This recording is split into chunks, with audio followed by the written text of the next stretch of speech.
Kim Zolciak flees county, Kroy Biermann forced to file again.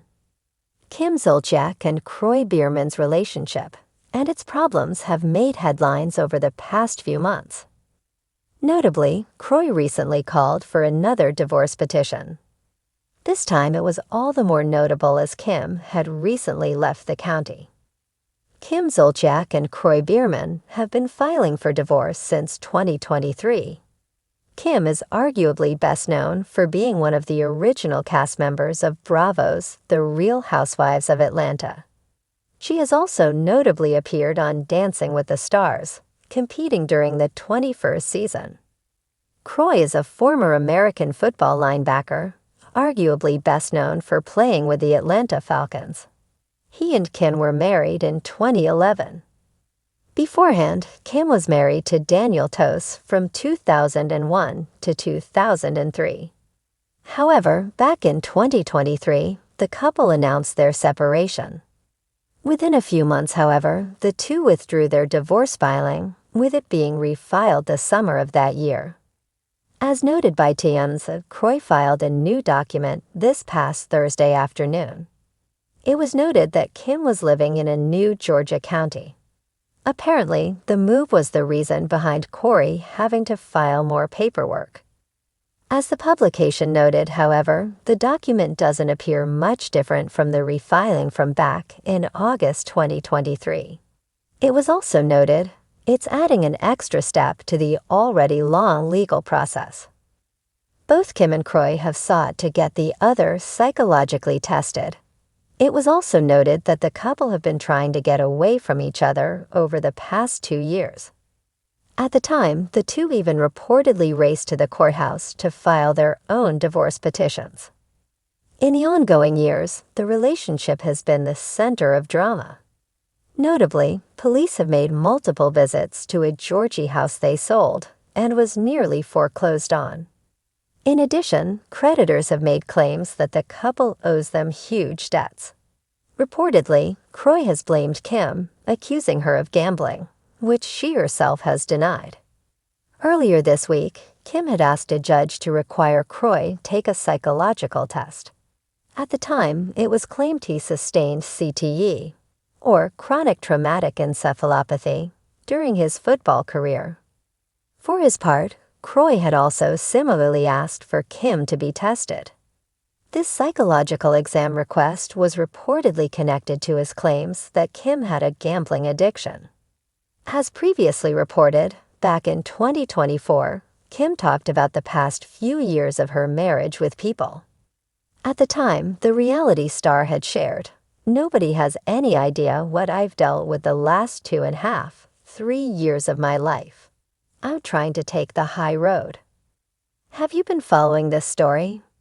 Make sure you come back to TV Shows Ace for all the latest reality TV and celebrity news. Kim Zolciak had never been one to back down from a fight, but as she threw designer luggage into the trunk of her black Escalade, it became clear this wasn't just a fight. This was an escape. The Georgia humidity clung to her like a bad headline, but she had no time to care. Her manicured fingers trembled as she double-checked her phone, scrolling through the dozens of messages from lawyers, debt collectors, and, of course, Kroy Biermann. She ignored them all.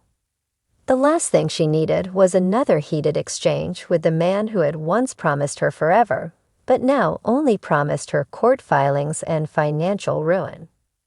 With a glance over her shoulder, she shoved her oversized sunglasses onto her face. The paparazzi hadn't caught wind of her plan yet. Good, she needed to be out of the county before they sniffed out her latest scandal. "Mom, what are we doing?" Brielle's voice snapped her back to reality. Her eldest daughter stood by the open car door, arms crossed, suspicious. "This is giving 'we're running from the law' vibes, and I feel like I should know if that's the case." Kim exhaled sharply. "We're not running, sweetie. We're repositioning." Brielle arched an eyebrow. "Repositioning? Where?" "Just somewhere I don't have to deal with your father and his nonsense," Kim huffed, tossing another suitcase into the trunk. "Now get in the car. We have a plane to catch." Brielle didn't budge. "Did you actually book a flight? Or is this like that time you tried to manifest money instead of paying taxes?" Kim shot her a glare. "I am your mother." "And I am a citizen of reality," Brielle countered. "So tell me what's actually going on." Kim hesitated. The truth was a little murky, even for her. She had been in denial for months, pretending everything would magically fix itself, pretending the house wouldn't go into foreclosure, pretending the credit card companies would suddenly forget she owed them, pretending Kroy would just go away. But he hadn't. And now he was filing for divorce, again. This time, it seemed final. And worse, he was demanding full custody of the kids. That was the last straw. Kim had spent years crafting a life of luxury, a life of "don't be tardy" catchphrases, wigs that cost more than most people's mortgages, and a deep, undying devotion to designer labels. She wasn't about to let all of that be torn apart by some legal documents and a man who no longer worshipped the ground she walked on. If Kroy thought he was about to win, she'd show him just how wrong he was. She slammed the trunk shut and turned to Brielle with a forced smile. "We're going somewhere fabulous. Just trust me." Brielle's skepticism was almost tangible, but she sighed and slid into the passenger seat. "Fine. But if we're fleeing the country, at least tell me if I need to pack a bikini or a winter coat." Kim smirked. Bikini, obviously. Meanwhile, Kroy Biermann sat at his lawyer's office, running a hand through his already disheveled hair. "So let me get this straight," his attorney said, adjusting his glasses. "Kim is, what? Missing?" Kroy exhaled. "I wouldn't call it missing.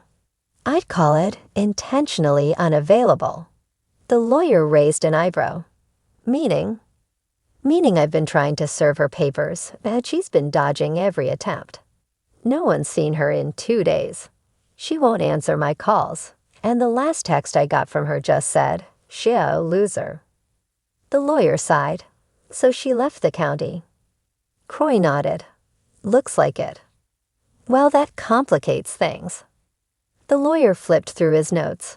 "We need to refile for emergency custody. If she's actively trying to disappear with the kids, that's a big problem." Kroy clenched his jaw. "I just want stability for them. I can't keep playing these games." The lawyer nodded. "We'll get ahead of it. But you need to be prepared. If she's gone to another state, or worse, another country, this could take a while to resolve." Kroy leaned back, rubbing his temples. He had played professional football, faced some of the most aggressive athletes in the league, but nothing compared to this battle. Kim was slippery, always had been. The problem was, she truly believed she could outmaneuver reality. And maybe, for a while, she could. Kim and Brielle breezed through a private airport terminal, past a few confused attendants who were too intimidated by Kim's oversized sunglasses and designer luggage to ask questions. As they stepped onto the tarmac, Brielle pulled out her phone. "Where exactly are we going?"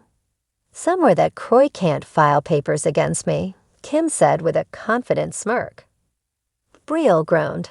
"Mom, you can't just keep running from your problems.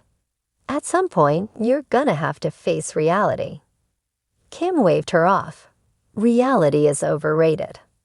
As the private jet door closed behind them, Kim leaned back in her seat and exhaled. She had gotten away, at least for now. But deep down, even she knew Kroy wouldn't stop. He had once chased down quarterbacks for a living. Tracking down his estranged wife wouldn't be much different. As the plane ascended into the sky, Kim sipped champagne and flipped through her phone. She smirked, typing out one last message before turning it off. "Good luck catching me, Kroy."